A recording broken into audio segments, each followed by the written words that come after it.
কল্পনা করো, তুমি হাঁটছো এক শহরে।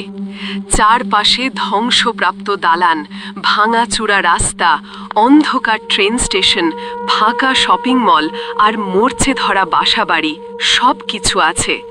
কিন্তু আশ্চর্যের ব্যাপার হলো, চারপাশে একটাও মানুষ নেই। না হাসির শব্দ, না গাড়ির হর্ন, না বাচ্চাদের খেলার আওয়াজ। শহরটা যেন নিঃশ্বাস নিচ্ছে, কিন্তু মানুষ ছাড়া। এই শহরটি তার এক সময়কার প্রাণবন্ত অবস্থান থেকে বহু দূরে চলে এসেছে। এক সময়ে যেখানে ছিল কর্মব্যস্ততা এবং মানুষের মিলন মেলা, আজ সেখানে শুধু নিস্তব্ধতা।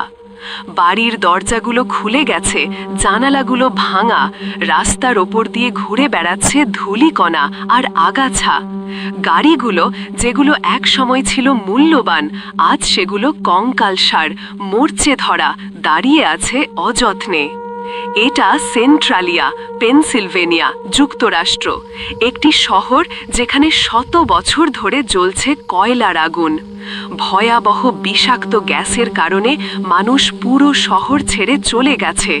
শহরের বুকে যেখানে এক সময় ছিল জীবনের অভ্যন্তরীণ সম্পর্ক এবং রীতিনীতি, সেখানে এখন শুধু অন্ধকার আর অব্যক্ত এক শূন্যতা। যত দূর চোখ যায়, শুধু ভাঙা দেয়াল, ছিঁড়ে পড়া ছাদ এবং অসংখ্য ঘরবাড়ি, যেগুলোতে দিন দিন পোকামাকড়, সাপ আর আগাছা বাসা বেঁধেছে। মানুষের আবাস যে এক সময় ছিল, তা এখন শুধু স্মৃতি।